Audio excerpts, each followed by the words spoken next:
মধুসূদন পড়াশোনা কেমন করছে কালাচাঁদ বাবু? আজকে মধুসূদন অনেক দুষ্ট বটে, কিন্তু পড়াশোনায় খুব মধু। যেটা আমি একবার পড়ে দিই সেটাও কখনো ভুলে না। বটে, তা আজ আমি একবার পরীক্ষা করে দেখবো। তা দেখুন না। কেমন রে মধু, পুরনো পড়া সব মনে আছে তো? যা বলে দিয়েছিলেন তা সব মনে আছে।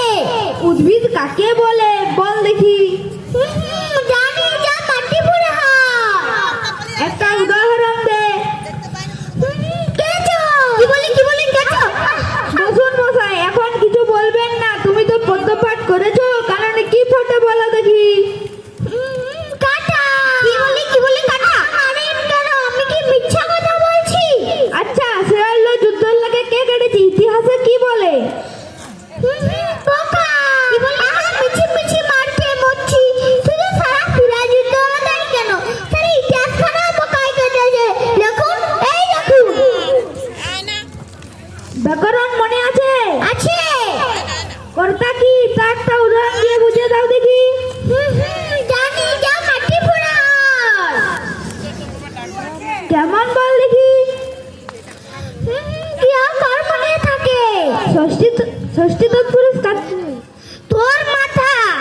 আগে ওটা আমার মাথা কাটবি। ষষ্ঠী তৎপুরুষ কাকে বলে? জানি নে। অতি বিলক্ষণ জানি। কেমন করে? পুরুষ। আচ্ছা, তোমাকে 6টি সন্দেশ দেওয়া হয়েছে। 5 মিনিটে যতটা সন্দেশ খেয়ে বাকি থাকবে সেটা তোমার ছোট ভাইকে দিয়ে দিতে হবে। যদি একটা সন্দেশ খেতে তোমার 2 মিনিট টাইম লাগে, তাহলে তোমার ভাইকে তুমি কটা সন্দেশ দেবে? একটাও না।